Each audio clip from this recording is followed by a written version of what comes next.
is America's game. Now, stop humming this here, everything done changed. That warp tool made you open your brain. Eric Vanek is here, so remember the name.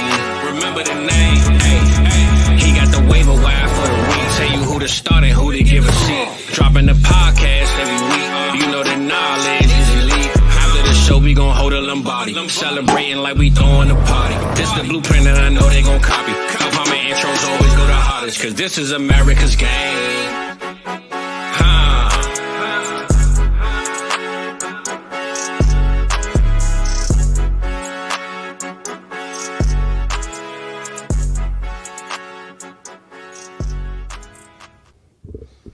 What is up, everybody? Welcome back to America's Game, episode number 18.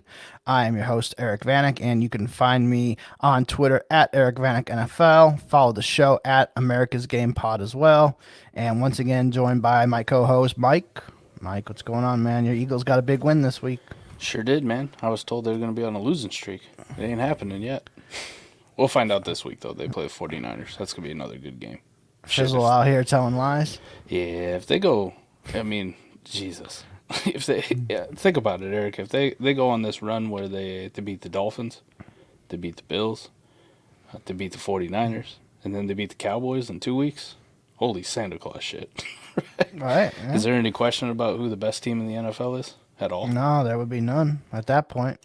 I mean, they're definitely one of the favorites to win it still. They got to be in the top three at least, so... Maybe Jalen Hurts finally gets his MVP award that he should have got last year, too. I think right now he's got to be the front runner. Yeah. Above everybody. I mean, Mahomes hasn't done shit. Tua and the Dolphins kind of trailed off from their hot start. Josh Allen has had his problems. Dak started the season so damn slow. I mean, man. Yeah. I gotta don't think it's probably Jalen's relatively close right now either. Yeah, I think it's Jalen right now for sure. But yeah, it was Thanksgiving week last week. How was your Thanksgiving, man? Did you have fun? Did you get drunk and wrestle with cousins or anything like that? No, that was the weekend before. It was pretty laid back last one. Other than uploading America's Game podcast on Wednesday night on my in-laws' internet was an adventure. An hour to upload a podcast, audio only. Terrible. Wow, what was that, like net zero high speed? Yeah, I think it might have been. Did they pull out the old America Online discs that they got in the mail? Most people only look at, download speed, right? So you see like 20 megabytes or 30, and you're like, okay, that's fine. I remember those days. Yeah. I'm bougie. I got, a gig. Right? Yeah. It's the upload speed that gets you. When I looked at that thing, it was like 0.2. I was like, oh, no. We're screwed. Jeez. It's rough, man. It's rough. That's really First rough. world problems. Yeah, I don't. That's really rough, man. Juice. But yeah, overall, it was a good Thanksgiving, good food and all that. Yeah, it wasn't too bad. Nice and quiet. Yeah. Just a small event with our family. We celebrated my youngest daughter's birthday too Wednesday night. Okay. So she turned 7, and then her mom took her to Chicago so they could go personalized shopping at the American Girl doll store or whatever the hell I don't know. I'm not a chick. I don't pay attention. So you're just like, yeah, thanks. You guys can go get out of the house. Yeah. Bye. Yeah, see ya. Go Don't come back till Monday after the 49ers Eagles game. Go spend our money. Yeah. No, that's cool. That's happy birthday to your daughters. Hopefully she has a good one. Yeah, it was. She's 7 going on 19. I bet, man. Yeah. But yeah, no, that's good that you had a good Thanksgiving. Football games were pretty exciting for the most part. Besides the Black Friday game was pretty shitty. Dallas whooped on Washington, but I had a lot of Dallas guys going, so that was nice to see. Yeah. Detroit and Green Bay was an interesting game. I was waiting for Detroit to get back into it, but they just got into too big of a hole. Jordan Love breakout game? Christian Watson breakout game? No, not a Christian Watson breakout game. He had him last year. Maybe for this season, maybe. But okay, 2023 breakout because he ain't done shit all year. Yeah, he hasn't done a goddamn thing all year. Jordan Love he played really well. I gotta give it to him. But now he plays Kansas City this week. We'll see if he can back it up and do it again. I'm gonna be betting not, but we'll see. What if he doesn't look like ass this week? That's not a real high bar, but let's just Let's set the I mean, bar he right there. doesn't- Just don't look like ass. I mean, he doesn't move up much in like a dynasty range for me. Like he's still gonna be behind a lot of these guys. Like he's 20 somewhere in there right now probably, and he probably maybe move up a spot or two. I mean, it's not. There's a lot of guys that have fallen out of favor. Like, I'd take him over Mac Jones now. Like maybe before the season I had Mac Jones above him, but now I'd take Jordan Love. Daniel Jones, got injured. I'd probably take Jordan Love before Daniel Jones now. Keep Trade Cut has him just in front of Bryce Young. That's probably fair, yeah. Okay. I mean, I'd probably still take Bryce Young, but Will Levis? yeah, I'd probably take Levis. Deshaun Watson. That's fucking dumb. Easy to take Watson. Russ.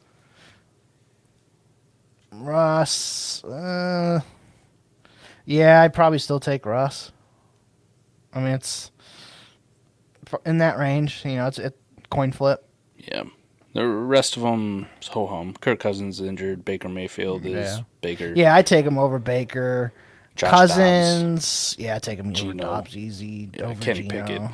Oh, I'd take about 17 different players. Daniel over. Jones, Matt Stafford, Derek Carr. Yeah, I'd take the Browns QB1 this week over Pickett, Joe Flacco. Hey, Pickett, that offense went over 400 yards. Come on. He's still terrible, but maybe this new offensive coordinator will change things. That's fair. They beat the Bengals. I mean, the Bengals didn't have Burrow, but I mean they have another cupcake this week against Arizona. They win this one, they're 8-4. Wow, 8-4. I believe that's right. Yeah, I'm looking at the. They're 7-4 right now, right? Yeah, I'm looking at playoff odds too. Right now, 73% to make the playoffs. Now, Right. Win this week. I mean, you're in upper 80s. Dang. Yeah, I mean, you'd have to go on a major losing streak to miss the playoffs. Like I think Fuck this up. probably 10 wins get you in for sure. So I mean, they win this week against Arizona. That's only 2 more wins the rest of the season, and they should be locked in. So Not bad. I'm sure they got a couple cupcakes in there or whatnot. So 14% chance to clinch the division, so that's kind of over with. It looks like it's going to be Baltimore, but they're in the mix at least. Baltimore's rolling, and now Baltimore gets their bye at the right time and get healthy. And Baltimore should be ready to roll for the rest of the season. So yeah, I definitely like Baltimore to win the division.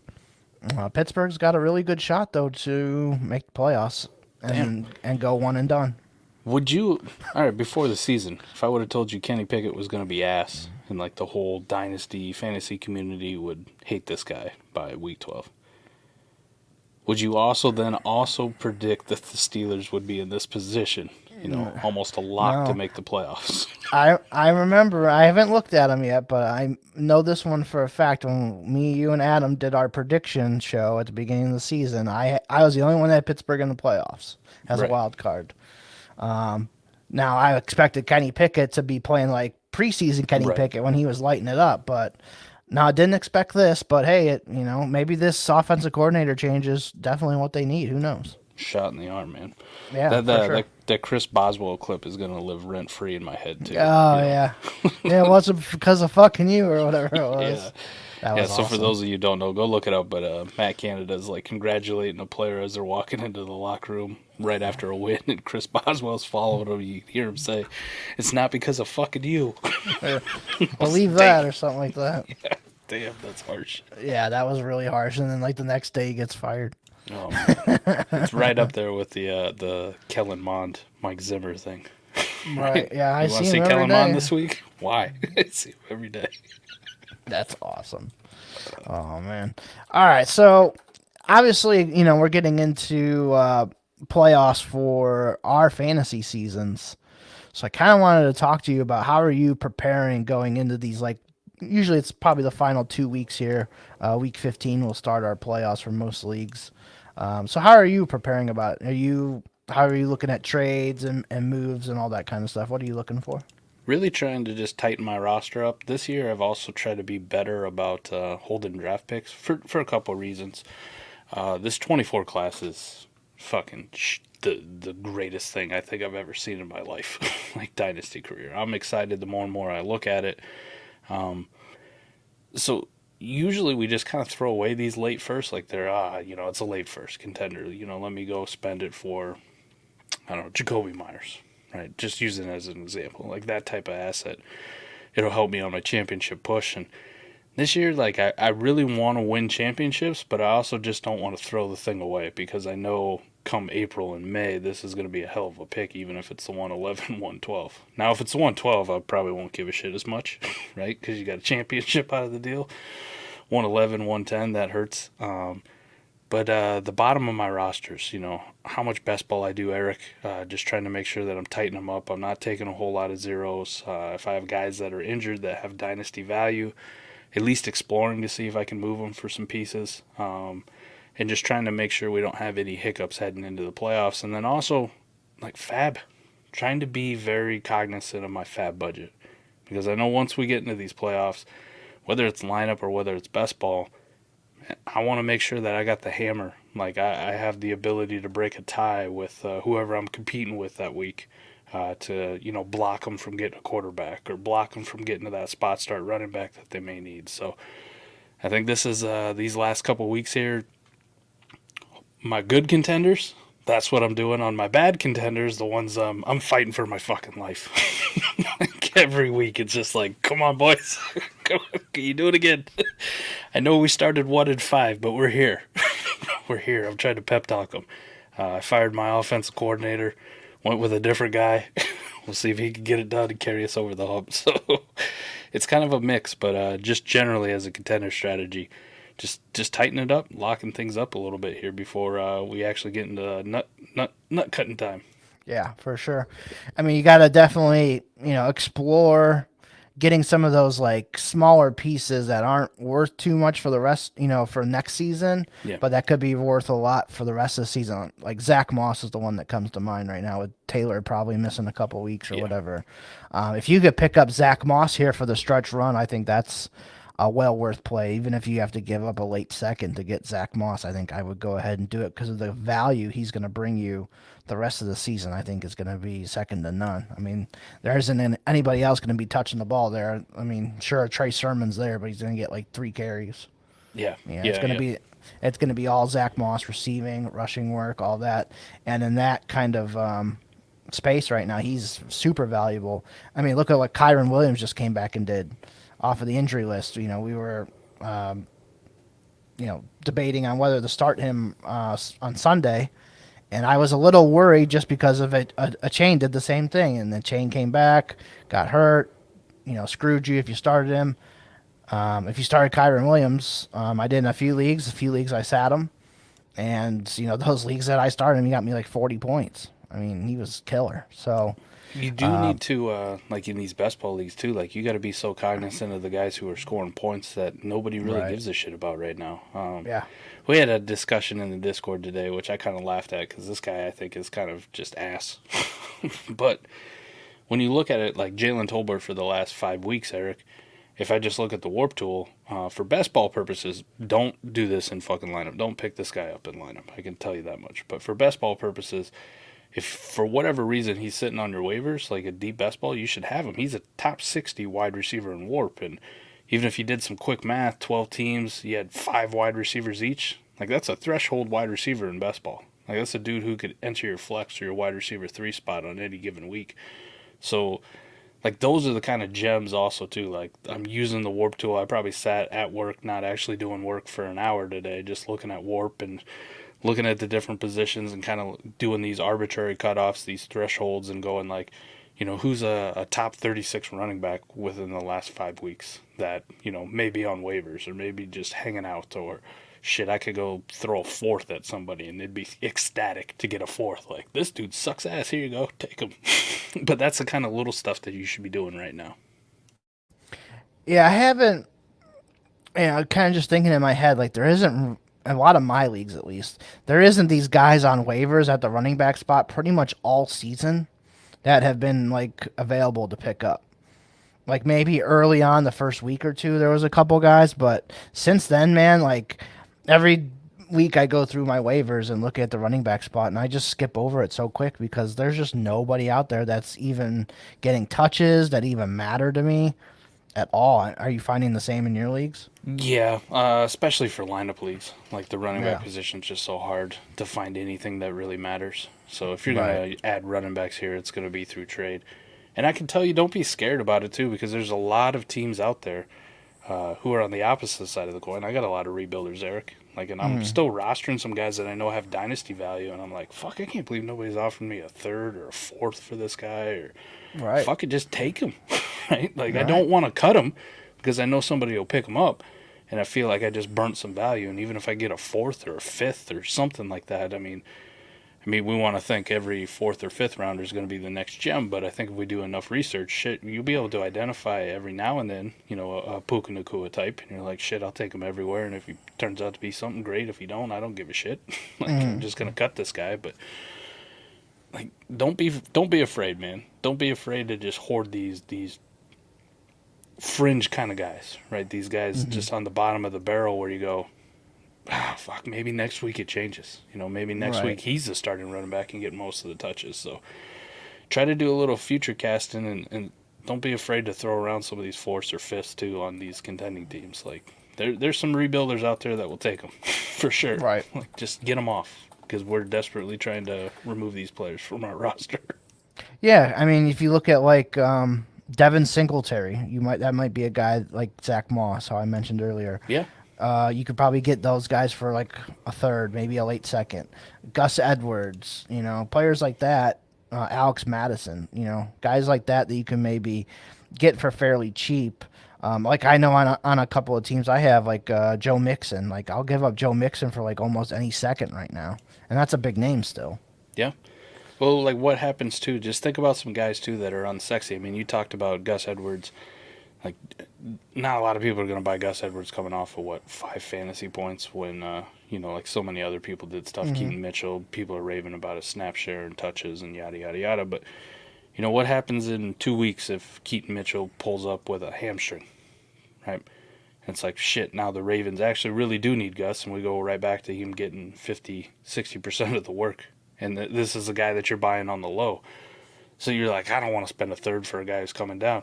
Sometimes those are the guys that you actually have to pay for because they're going to be the cheapest. They're going to be like, oh, yeah, I just saw him suck. Here you go. You can have him for sure. It's everybody's always trying to get the best deal, right? You're trying to sell on the high, and it doesn't always work that way. Maybe flip your mindset a little bit and start buying on the, a 1 week dip because we've seen things change so damn fast in the NFL, week to week, especially at the running back spot. Right. I don't know what happened on Monday night. I didn't really watch the game, but did Roshan just out carry Khalil Herbert, or did Khalil Herbert get hurt? No, Khalil Herbert was healthy, at least from what I saw. My estimation of it, I'm not an expert on it. I don't know exactly why, but Khalil Herbert sometimes struggles with pass blocking, and it just seemed like the way the Vikings were getting in the backfield, especially early, versus the Bears' offensive line, that they're like, we're just gonna put the better pass catching and better pass blocking running back in, play him over Herbert. So yeah, especially in like redraft leagues. I know I dropped Roshan. That could be a guy you could pick up too. They have a bye this week, but hey, maybe they install him as the starting running back after this bye here. So who knows? Yeah. That's an interesting one. Yeah, so we kind of talked about buying on contenders, selling on your other teams. What about like a wide receiver spots? What are you kind of looking to do there right now? Kind of this, obviously probably the same thing, but what are some names maybe? So in best ball, I mentioned the Jalen Tolbert-like types. I'm just looking for those guys who've been threshold lately. Finding any kind of good news and going like, yeah, these dudes I need to make sure that I'm rostering, picking up. But lineup leagues, I'm not going after these dudes because I can't fucking start them. Like, I just can't. Like, my team would have to be devastated with injuries to start some of these guys at the wide receiver spot. So I'm a little bit more picky in lineup. Best ball, you just throw as much shit at the wall and see what sticks at the bottom of your rosters. And, sometimes you're going to be right, sometimes you're going to be wrong, but you just kind of want to minimize the absolute zeros, the guys that are guaranteed to do nothing. Lineup, I think I'm more utilizing like the warp tool to try to find those guys who are undervalued, right? And this is where I like to use Dynasty versus the redraft mindset against each other, like put them against each other, Eric. So things like, would you trade, you're a contender, you have Jaxon Smith-Njigba, as your wide receiver 5 or 6, let's say in a lineup league. Somebody else is rostering Mike Evans, who may be the 5th seed. Like, dynasty value, most people, if you put that trade on Twitter, they'd be like, fuck no, you take JSN, it's dynasty, what are you thinking? Well, I'm also trying to win a damn championship here. Like, I can use the dynasty mindset against people and go pluck him off of a competitor of mine, increase my warp, increase my points, increase my roster construction, and really shoot my shot for this year. So there's a lot of trades like that, and maybe some people would turn that down, but you could get even like fancier, right? Like, you can do this all over the place, where if you talked about it in simple redraft terms, Eric, you put yourself in a redraft mindset, just 1-for-1, where age doesn't matter at all. You're just looking at the points. Like, you're just looking at the warp. You're looking at whatever metric you have for this season, and that's it. I think for me, this is something I'm trying to embrace and get a little bit farther away from the, hey, it's dynasty, this is 2-3 years. I'm in a window right now. Like, money. That's why I play dynasty, to win championships, to win money. And if I made it to this far with good roster construction and everything, like, I think I'm doing myself a disservice if I don't maximize my effort going into the playoffs and in the playoffs. I'm trying to actually win a championship. Yeah, I agree with you on that. So, kind of just looking at the warp for the last 4 weeks and just kind of looking at, who's on here. And there's a couple older guys on here that I think could be had that could definitely get you to the fantasy championship. And those two names are Keenan Allen and Mike Evans. Keenan Allen's one guy, if you listen to me at the beginning of the season, I wanted nothing to do with because he was over 30 years old, always hurts, blah, blah, blah. And he's just, set me up for a field goal and kicked me right in the fucking ball bag as hard as he could. And, he's doing it this year. Mike Evans with Baker Mayfield. I would told you probably at the beginning of the season, oh man, I'm not trusting that one with Mike Evans, but that's probably been one of the most reliable connections in the league this year. And I bet you go to some of your competitors, if they're, not a top contender, Keenan Allen and Mike Evans, you could probably have, I don't want to say fairly cheaply, but you could probably get them for a second and something else right now. Yeah. There's a few guys, like you mentioned on here, that are underrated, like Jaden Reed's on here, and he's, I think, 10th or 9th. I'm sorry, 9th. Yeah. That's the one I'm looking at. So, I mean, Jaden Reed's another guy that, you could probably get for a second-round pick right now. I'm just kind of looking at some of these other names. Brandon Cooks, that's another guy I've had on some teams, and people don't even want to give me a second for him. Like, he's producing right now. It's still a good name. Here's the thing with, like, Keenan Allen, right? We know about the dynasty value. Over the last 4 weeks, he's the number 1 receiver in warp. Yeah. And that's kind of being facetious a little bit, too, because he's the number 2 overall fucking player in warp, right? He's killing it. He's absolutely destroying it. Think about this, Eric. If you could do a deal, and this is kind of where I talked about the redraft versus dynasty mindset, I love T. Higgins to death, but he's doing fucking nothing for you right now. And we don't know. He'd come back and, play 5 snaps, and then his hammy hurts again. He's going to be out again. Like, he's going to be Or done. he could come back and his quarterback's Jake Browning. Yeah. Oh, wait, that's going to happen. So you think about that from a dynasty value standpoint. Like, Keenan Allen is probably on a competitor's team right now, playing against you. Mm-hmm. You think about dynasty value and you go, just T. Higgins for Keenan Allen? Like, fuck, I'd never do that. That's crazy. Like, how are you going to give up on T. Higgins just for a 1-year rental in Keenan Allen? Here's the thing, though, Eric. Not only do I increase my odds of winning a championship, I decrease my competitors' odds, right? Yeah. So even if I got to set something that seems absurd from a dynasty trade standpoint, where you're like, man, Mike and Adam have ripped the shit out of me. I made this deal and put it on the trade show. Do it. Like, do it. Do it. Go get the money. Go do it. And I think it's this philosophy we always have about, oh, we're playing dynasty. I got to think long term. Fuck that, man. You got to this point, you're a good enough team. I want to do everything I can to win. Every single thing, right? Because think about, too, like how most leagues are set up. You win this year, Eric. The next 7-8 years of your league dues are free. You're playing with everybody else's money. And I like my odds in 7-8 years. No matter how bad I sell out this year and how old and disgusting my team is, eventually, probably in 3-4 years, I'll be right back in it at worst. Going yeah. hey, we're back, boys. Ready for another championship. Absolutely. Ready to take your money. So just kind of think of it from that mindset, too. And the wide receiver position is pretty easy to do because you got all these tools. You got this awesome warp tool that you can look at and go, damn, Keenan Allen is absolutely nuking the rest of my league. I would love to get him off of Brad's team over here. You know, Right. I don't know. When Brad plays me in week 15, I want to be like, fuck you, buddy. Yeah. I got Keenan Allen. You enjoy it. Yep. I think the same goes for Mike Evans, too. Yeah. Mike Evans is 4th over the last 4 weeks in wide receiver warp. So, at least on this chart that I'm looking at. Yeah, some other ones up there. I'm not a big Calvin Ridley fan, but over the last 4 weeks, he's been top 8 in warp.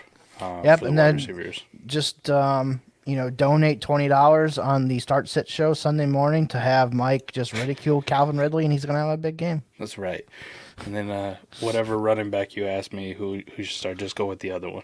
Right? Just whatever I say, just do the opposite. You'll be fine. Yeah, I agree. You know what the problem was? I didn't put the shades on for Start Sit. Is that what it is? Okay. Right. Like, I was on a heater wearing shades, Eric. Like, just banging them out left and right. Just ding, ding, ding. Didn't put the shades on. Fucked it up completely. Yeah, that'll do it for you. Another one that I'm thinking about right now, honestly, you might laugh at this, is now that DTR is in the concussion protocol, Joe Flacco is going to get the start this week. I bet you he probably starts the rest of the year. I think Amari Cooper and Njoku, Cedric Tillman, those guys could be Upswings. Yeah. Yeah. I think those guys could be somebody you can have fairly cheaper right now than they were. And you can, they're still going to have value for next season as well. And they could start hitting here, especially Amari Cooper and Njoku. I think those two could really benefit from a veteran quarterback like Flacco getting in there. I don't know what the cost would be, too, but I'd also just do a whole, locker room connection. I know he wasn't good last year with the Jets, but Elijah Moore and Joe Flacco maybe have a little bit of chemistry already baked in, right? Yeah, possibly. I mean, it's a dart throw of all dart throws.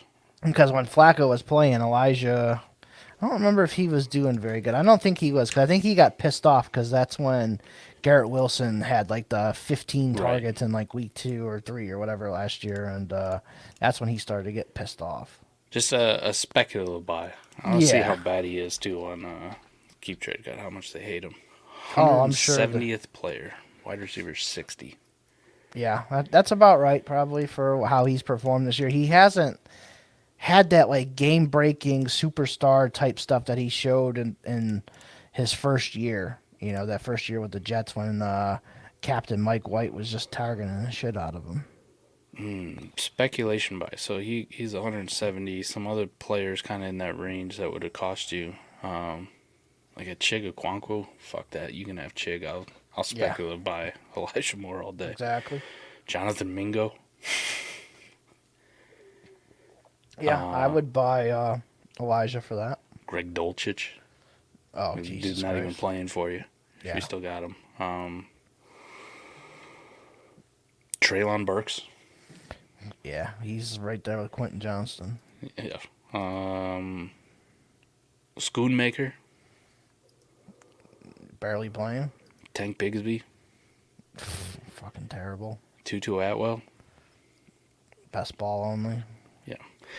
I think it's also just a guy, right? I'm not a big Elijah Moore guy. He's not been very good all year. But just to throw it out there, if we're going to make this quarterback change, I'm with you.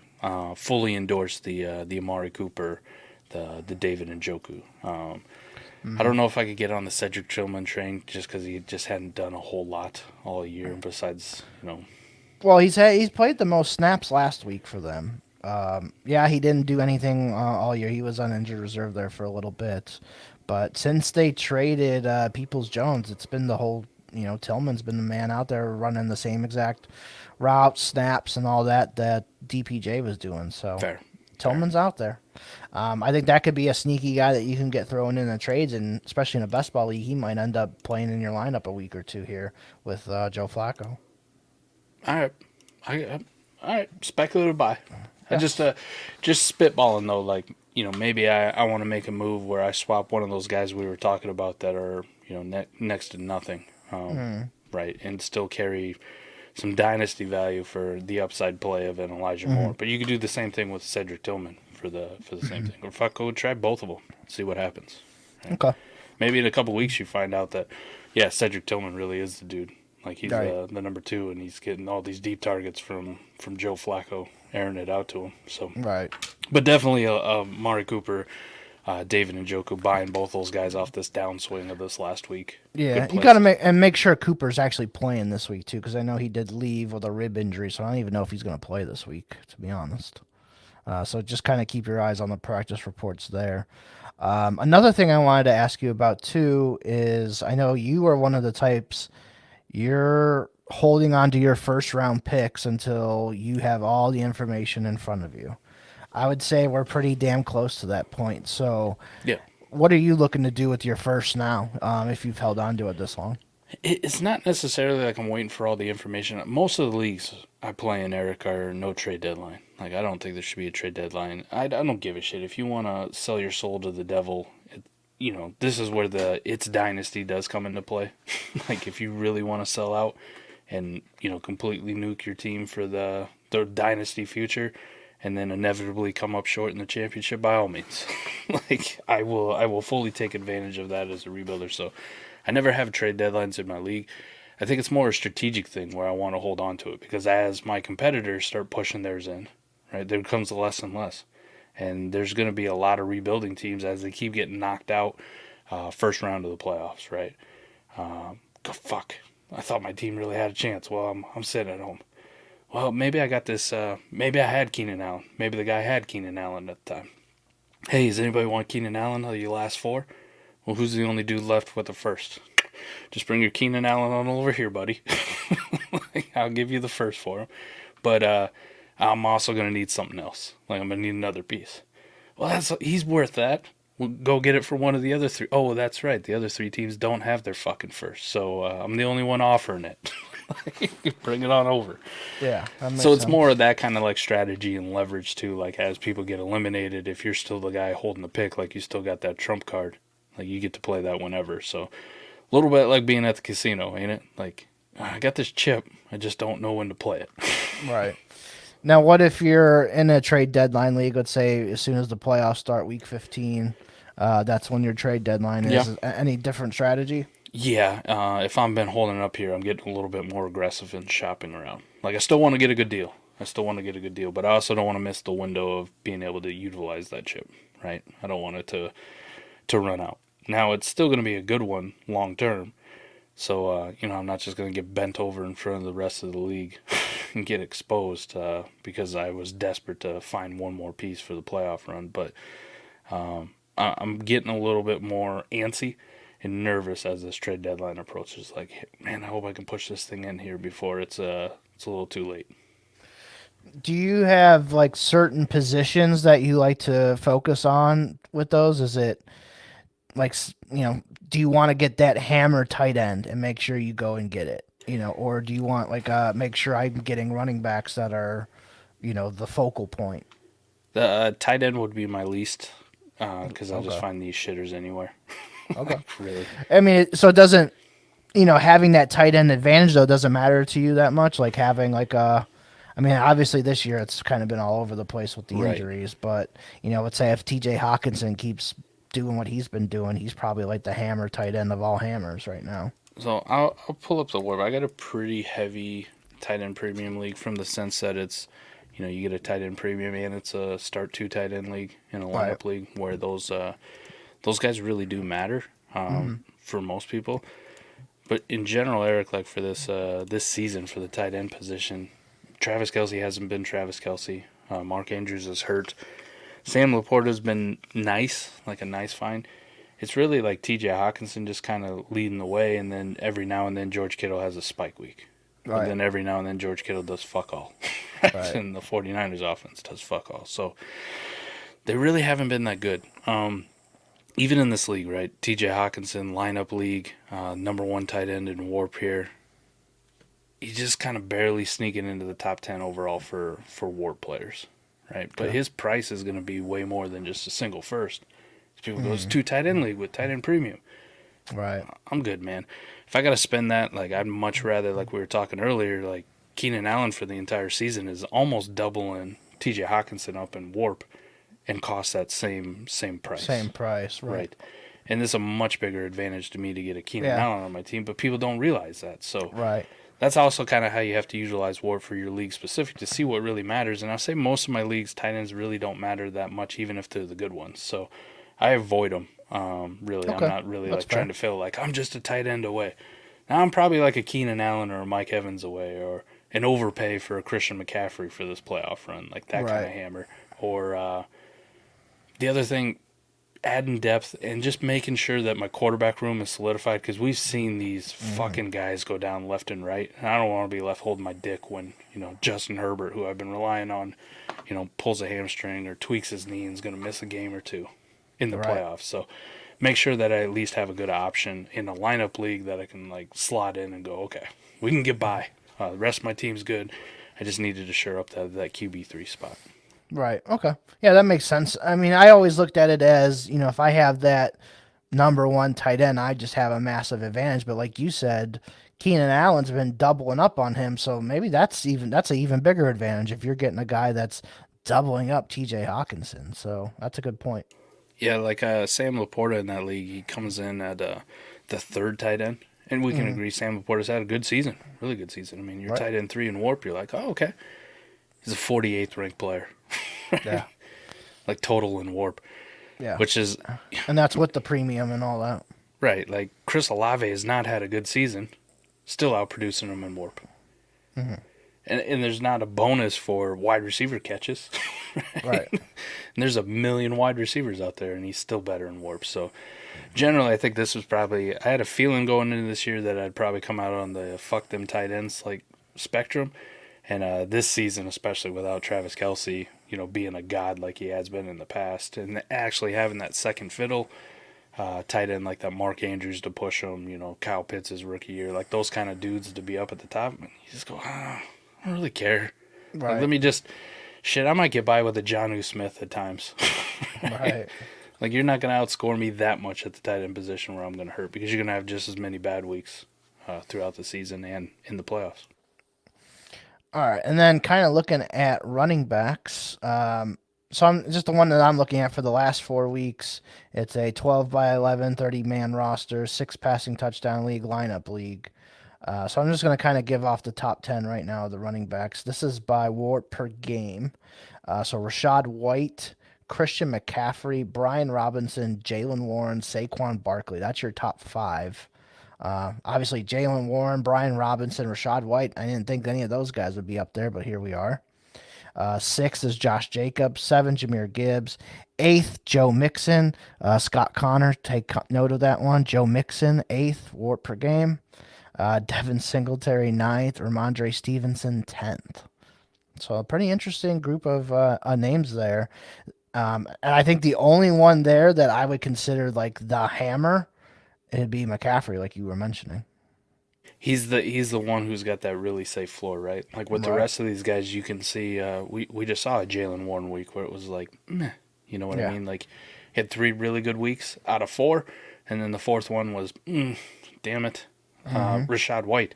I think he's also had like a dud game in there. Christian McCaffrey, for the other hand, like even his dud game, he's probably scoring a touchdown. Yeah. I mean, I think he's only had 1 game and he hasn't scored a touchdown in this year. Yep. He started a brand new streak, so it's going to Yeah. be 17 in a row, so just bank on that. I Yeah, think that's so- the one hammer that I would go target at the running back position. Everybody else, you're just kind of, it's a flat tier. It's a flat tier of guys where you're like, hey, just let me have a couple in here. Like if I can't get a CMC, then let me just make sure that I have a couple running backs in here and I have a couple decent options. Right. Yeah, if you notice like McCaffrey's on like a middle of the road team, I'm definitely going and seeing what I can pay to get Christian McCaffrey on my team. If it takes a first plus another really good player, I'm probably going to do it just to have McCaffrey the rest of the year. Like I mentioned, he has scored a touchdown in every single game but 1 this year. So that's a guy I definitely want on my team going into the playoffs. The interesting thing too, looking at that with the last 4 weeks and just looking at the graph, the running backs, besides tight ends, which I always just shit on all over, but just looking at the top 6 positions, like in that league, Eric, the running backs are the lowest graph. Like they're the lowest and the flattest, from like 1 to 6. It's not a whole lot of big waves in it. I think it lends me to believe using Warp. Like if I was going to use that and I wanted to go get hammers or I wanted to upgrade, it's going to be wide receiver and it's going to be quarterback. Like I'm going to use that to upgrade that position somewhere or another. Like I may have been middling around with the Josh Dobbs and clocks run out here. Like maybe I can use my first and second to upgrade my Superflex quarterback spot. Could I get a Dak Prescott? Or if I had I'm trying to think, maybe I was holding on to a Joe Burrow. Could I use Joe Burrow now and a first? And could I get a CJ Stroud? Could I get a, Josh Allen, Jalen Hurts? Like, is this a possibility of a deal that could get done? So I think that's probably what I'd be looking at. And then especially, we already talked about the wide receivers, but there's some other like hammer wide receivers that you should be looking at. Amon-Ra, definitely on that list. Still kind of gets disrespected, right? We had Dynasty Barry was asking about that trade. Start 9 lineup league. And I think the first one he sent, I was like, fuck, that's way too rich. Like, I don't think I'd do that even in a 9. But the second one was like Mixon as first and something else. I'm like, fuck.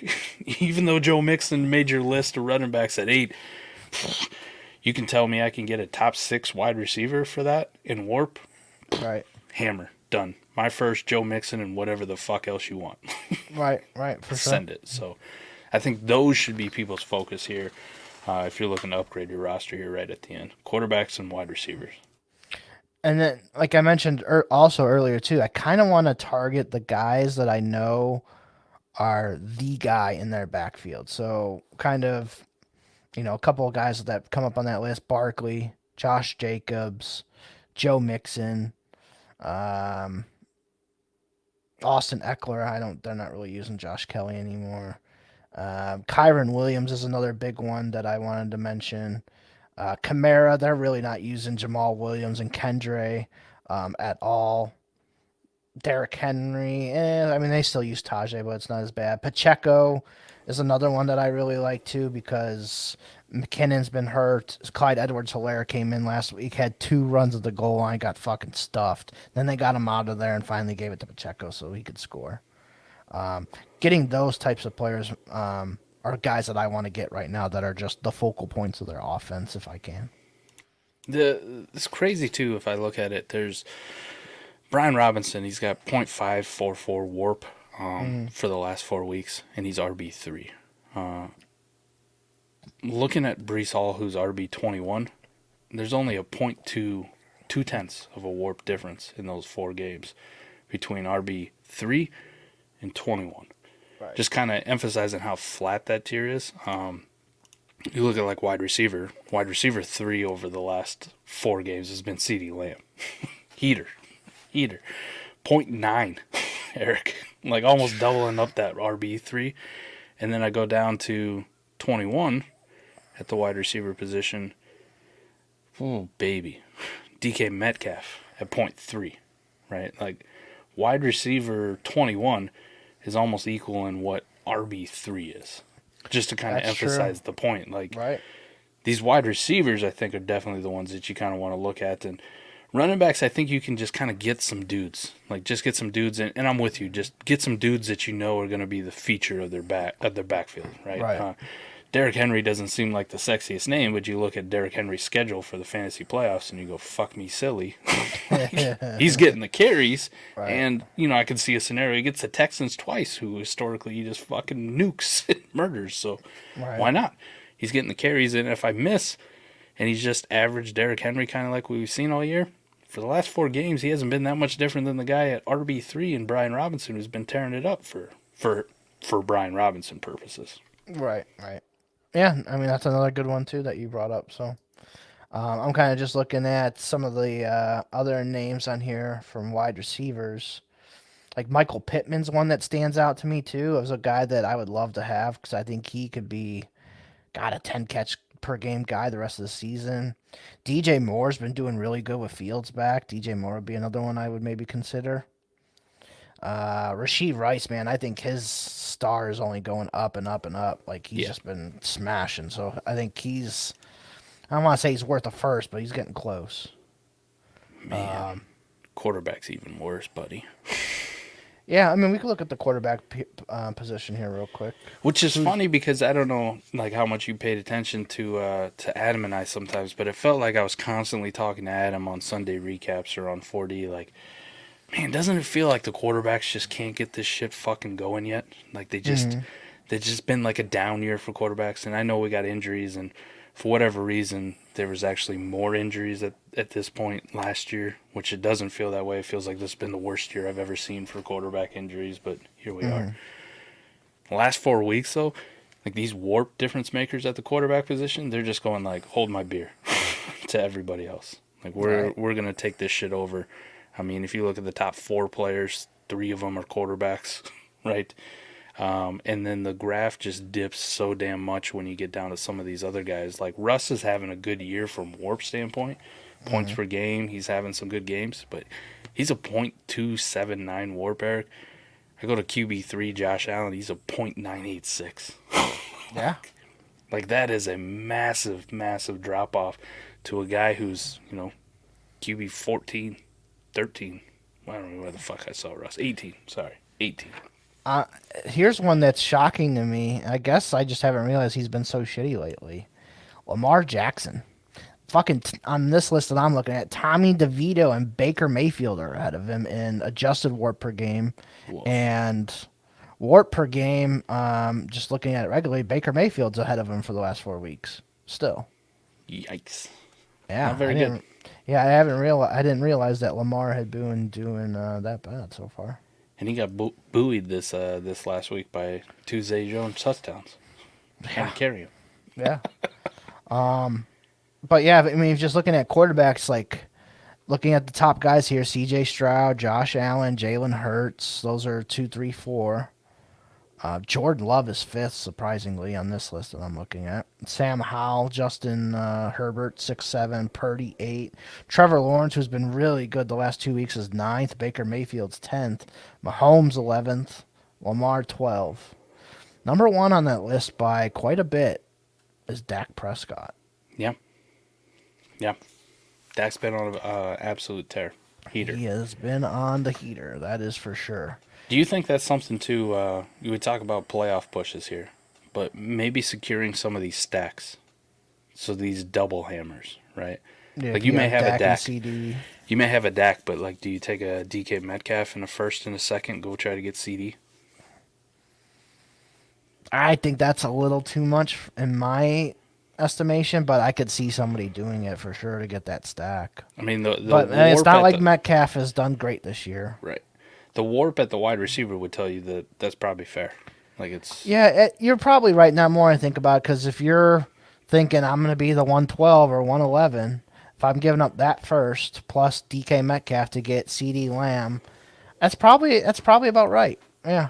Or conversely, maybe trying to shore it up, like you said, Lamar hasn't been very good over the last couple of weeks, and if you think this is going to continue for Lamar, and he's not going to have this, bounce back where he's back in the conversation on what Dak's doing right now. Do you quote unquote down tier in Dynasty to Dak?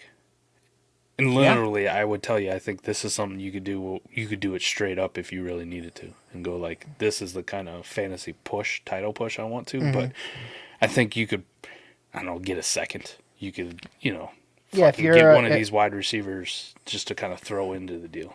Yeah, if you're a team with CD Lamb and Lamar is your quarterback, and you want to go and get Dak and CD, I could see that for sure. I think you could be able to get a little bit of a plus on top of it. I'm just thinking about the absolute hammer that you would have if you could stack 2 guys like that, right? You could put both of them in the same lineup every single week. If I have a Dak and a Herbert team, can I get CD Lamb and Keenan Allen? Or if I have one of them already, if I have 3 of the Infinity Stones, if I need to go get the 4th one. Right, just put it in there and then clench your fist and go, fuck y'all. Yeah, and just jam it right up their ass. I love it. Just something to think about here, because we always We like to think no context trades, kind of, right? Like that's how we kind of look at stuff. But I'm going, man, the context kind of makes sense if you go like, fuck, I get the stack, and I actually get a a warp difference maker. Maybe overpaying with DK Metcalf type in a first, a second isn't the worst thing to do. Right. Interesting. Okay. All right. So now that I just gave myself an idea before we end this little segment. Nice. What are our 5 Infinity Stones to go and get before the playoffs? Ooh. All right. One of these elite quarterbacks. Okay. Which one? You got pick which one. If I got to go with one, it's going to be Jalen Hurts, man. He's been doing it on a bum wheel, and he's still fucking hammering it. And you want to talk about safe floor? Like this dude has a safe floor. Like really, because at some point they're going to get their ass down to the 1 yard line and they're going to shove them right in, right? Boom, 6-point rush and touchdown. Let's go.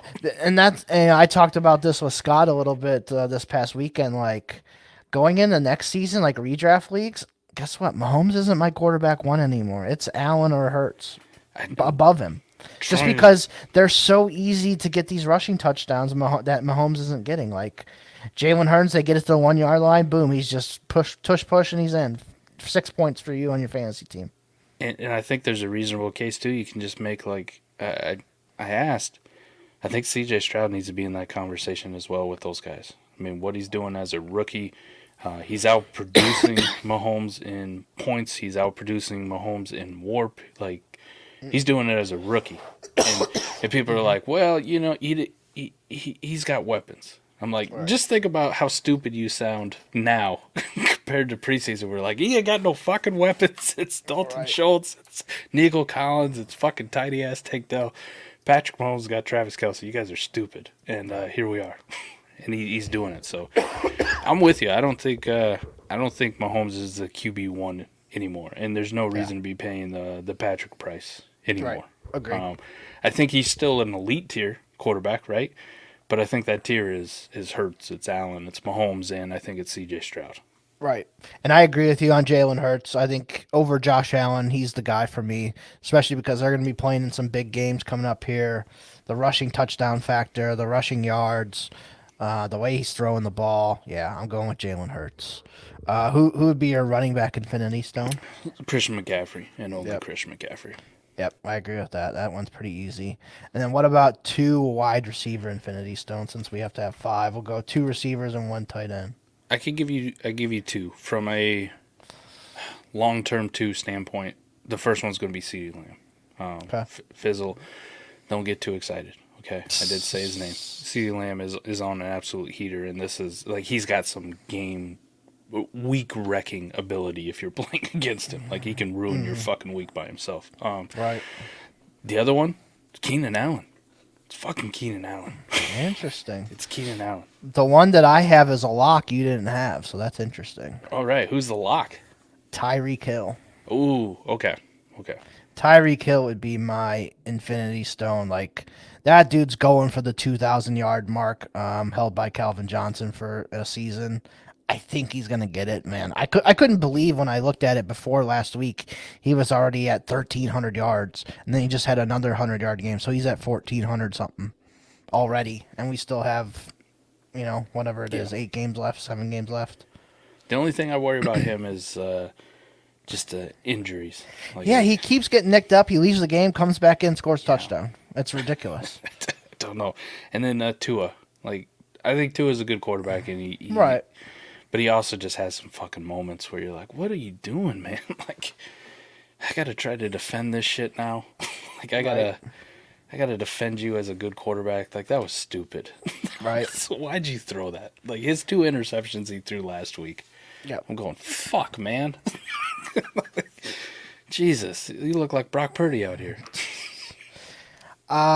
I do agree with you on CD or Keenan. I just got to decide which one. It would probably be CD if I had to pick one. I mean, Keenan Allen is above him in WARP per game the whole season. Keenan's a 2.3 and CD's a 2.1. So you can't go wrong with either of them. I probably lean CD just because of the younger guy, plays in the dome. I mean, Keenan Allen plays in the dome too. All that good stuff. Playing for Dallas, Dak. I mean, Keenan Allen's got Herbert, yes. I don't know. I prefer the younger guy, so I'm gonna go with CD on that one. Yeah. And I think then from tight end. oh fuck, T.J. Hawkinson, and that's it. That's it? End of Okay. list. Like that's the only dude you want. Now Yeah. the thing that scares the shit about me, that scares the shit out of me about T.J. Hawkinson is, what if it's Nick Mullins? Like what if we switch over to Nick Mullins and he doesn't have the affinity of throwing to the tight end position like Josh Dobbs does? Because it didn't matter if it was in Minnesota or if it was in Arizona. Josh Dobbs threw the fucking football to the tight ends like a lot. And even still, we got Justin Jefferson coming back too. Yeah. So It, I don't know. It ultimately might not be any of them. I think I'd still go Travis Kelce. I mean, even though he's not like smashing, I know he's still gonna have 5 for 90 or something like he did last week. Yeah. And do it for you. So I think I'd still go Kelce over Hawkinson. All right. I think you changed my mind. And just think of those guys. You know, McCaffrey is an older guy. Kelsey's an older guy. Like, and don't be afraid to go and get older guys. Like, I know I always talk about I'm afraid to have these guys, but there's just certain guys that there's an exception for. So, Did anybody check on Taylor Swift's concert schedule? Because if you could guarantee me Taylor Swift was going to be at every Travis Kelce game for the fantasy playoffs, it's definitely Travis Kelce, no doubt about it. yeah, I mean, shit, I'll fly her ass back on myself. Right. She only flies private, though. Guaranteed. She don't fly fucking coach or economy. Oh my god, could you imagine First her class. at an airport with these fucking morons? Yeah, They no would chance. mug the shit out of her. She's got her own jet, guaranteed. Oh yeah, with the amount of money she makes, oh yeah. Probably got 2 or 3, to be honest. Yeah, she probably fucking gave one to Travis. And they're not like There those you go. cheap ones either, like those really tiny ones. They probably got like different rooms in the jet. Yeah. Yeah, you got your own room, so Yeah. yeah, for sure. Too funny. All right, well that is it for the Infinity Stones and going over what we're doing with our lineups here before the playoffs started. Are we ready to play America's favorite game? And then we'll get on out of here. You ask me that every week, and it's a clown question because I start off ready. I gotta ask it. It's just it's a bit at this point. Oh, that's true. I mean, it's like the Price is Right, right? You know, you always got to say, help control the pet population. Have your pet spayed or neutered. And how funny you said that because I did not tell you about this. My thing this week was, what is your favorite game show? Son of a bitch! All right, let's go. All time, whatever you've watched in the past or something new, whatever. What is your favorite game show? Man, this is a tough one. Price is Right does hold a special place in my heart because Me and you were about the same. Okay, me and you were probably about the same age. Whenever we would stay home from school, we always watched Fuck Prices yeah. Right at 11 Eastern or whatever time you were you knew at. it was a good day during the school year if you were watching The Price is Right because it meant your ass wasn't at school. Yeah, you had a snow day or you Yeah. weren't feeling good or whatever. yeah, You got to stay 100%. home. So that one always has a special place in my heart for sure. There's a couple that I really like. It was a big thing when Who Wants to Be a Millionaire came out too because Yep. you know the questions got progressively harder. So for a while, you always, even as a kid, like watching that, I was like, "Fuck, I'm smart as shit, man! I'm up to like $100,000. I would have been right."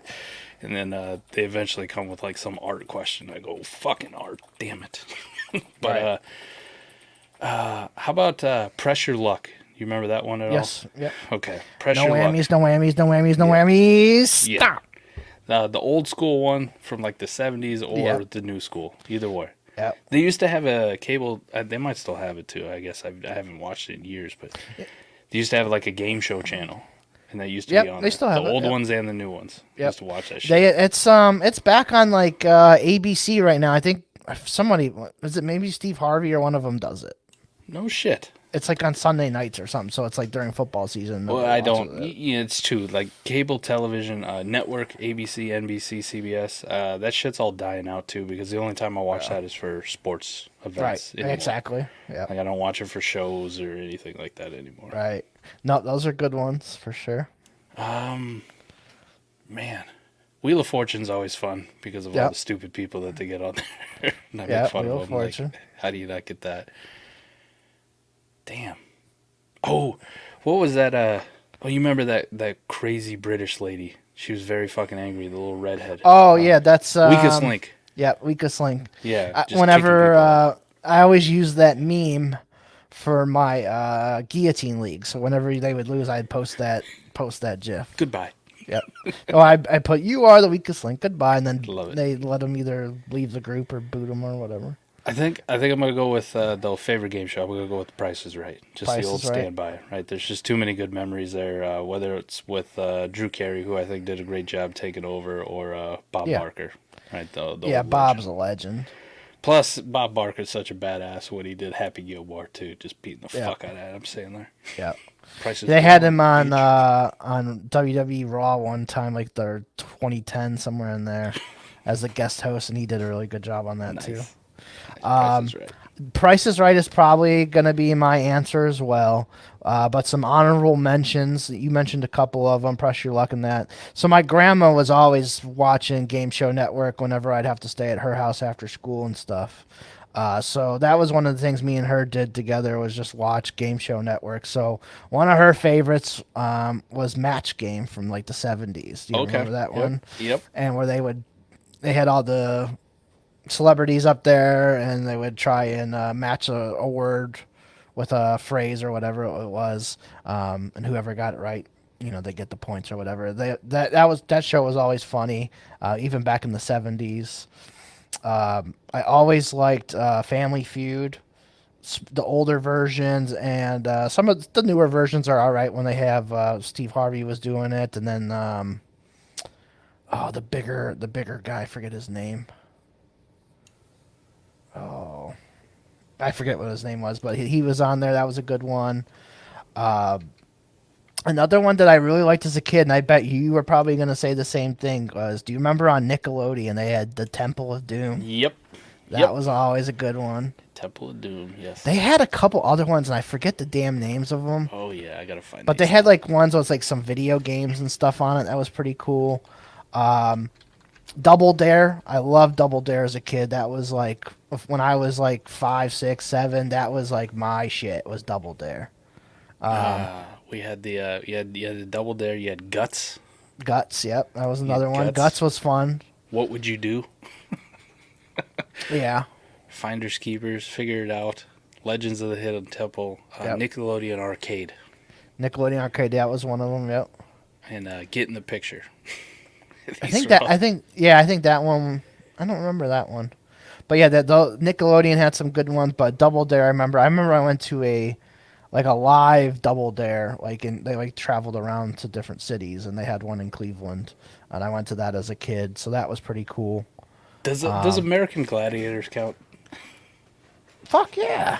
Fuck yeah! All right, there we I go. love American Gladiators. Maybe not the new shit because I don't think I ever watched that, but the old ones, The with 80s, originals, the spandex, the early '90s, right? Yeah, Everybody looked where like they fucking Richard Simmons running around. Yeah, where you had to basically take the ball and get it into the hoop behind them, and they would just fucking tackle you you're like they're Junior Seau fucking coming across the middle. Yeah, like all these dudes on steroids, all these women on steroids. These chicks could beat the shit out of you easily. Yeah.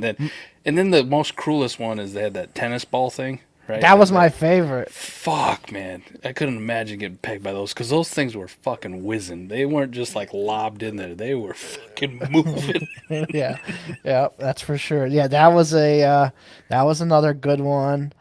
Oh man, I'm sure I could figure out some more in my head.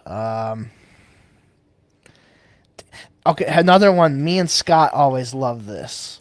I think it was on ESPN at one point, and then it moved to ESPN Classic. But Stump the Schwab, it was this big fat guy who knew all the sports stuff. I was like, I could beat this motherfucker at something, and that was another decent one I watched here and there.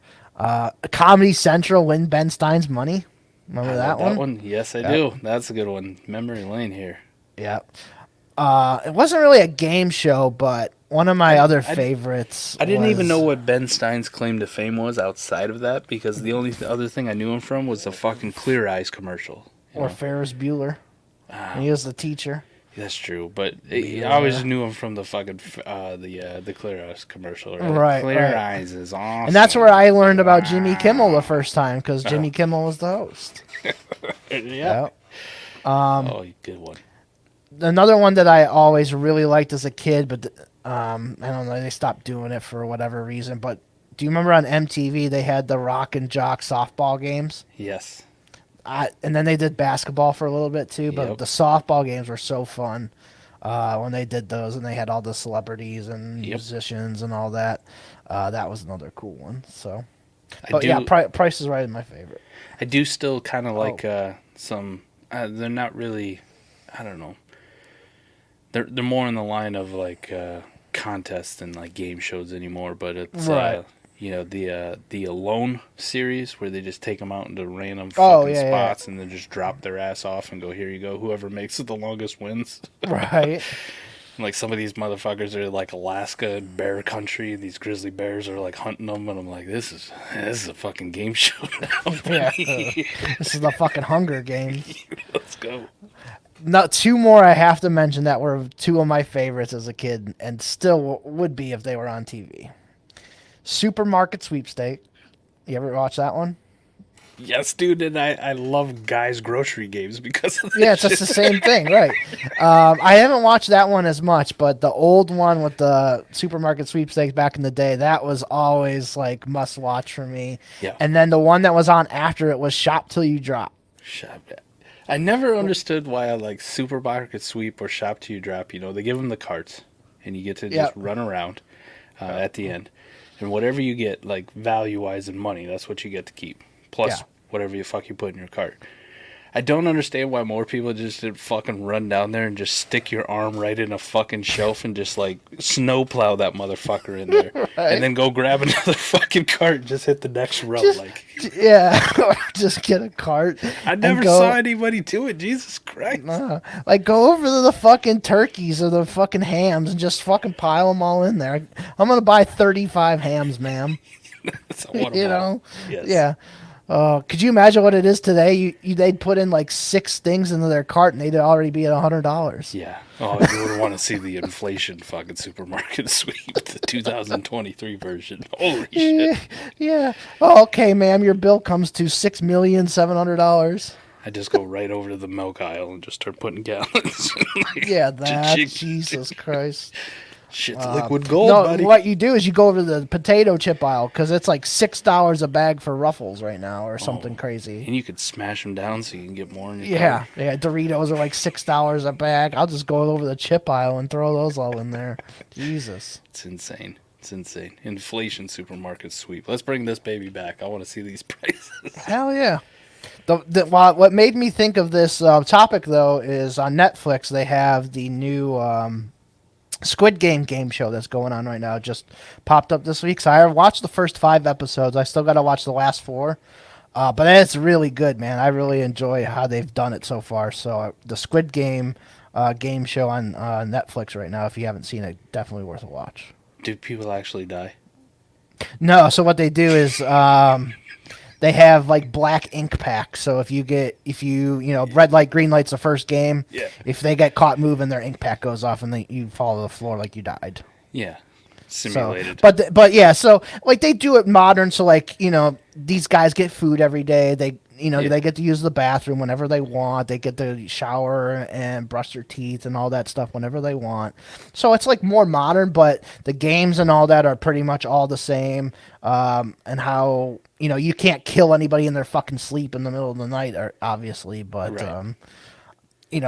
It's a really good game show. It's got a lot of intrigue, a lot of, interesting people. I'll say that, on there. So yeah, definitely. If you haven't seen it, definitely check it out. Listen, I'm not opposed to the real Squid Games. Right? Like, you get enough consent, right? As long as it's not forced and people volunteer for it, you want to go for that cash by all means. Yeah.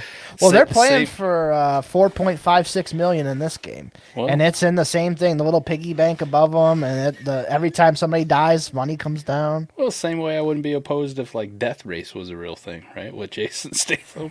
Yeah, there you go. Let's make that a real thing. I'll watch it. I'll watch it, of course. I'll watch it. Oh, man. All right, so we could go on for game shows for another 2 hours, but I appreciate you coming on here again, Mike. Always fun having you on here, man. So, until next week, guys, at America's Game Pod on Twitter, at Eric Vanek NFL, at South Harmon FF on Twitter and YouTube. Make sure you guys subscribe and follow us on both accounts. We would really appreciate it. We've got the South Harmon Warp tool, which we went over today. Guys can buy that on the Warp South Harmon FF's website. We have a whole store on there if you want to get some South Harmon gear, some South Harmon t-shirts, the America's Game t-shirts on there, cups, jock straps, you name it, it's on there. Want a little thong for your wife, America's South Harmon one, whatever, it's on there. So it's all on there. Appreciate you guys if would check it out. Anything you got, Mike? No, man. No, I'm thinking about trying to check out an old school episode of Nickelodeon Guts so I can conquer the aggro crag. There you go. I might go find some old supermarket sweepstakes on YouTube and Legend of the Hidden Temple too. I'm canceling AMA tonight so I can watch Supermarket Sweep Adam. Sorry, Adam. We're canceling the AMA so we can watch fucking 90s game shows that I probably watched already. Yeah, nostalgia. Yes. Hell yeah. Hopefully they bring those games back to mainstream. That'd be great. Hopefully we got some sway. Somebody out there listen to it. Decision maker. Hit us up though. We want our cut. Yeah, exactly. So, all right. We'll see you guys next week for episode number 19. See you later.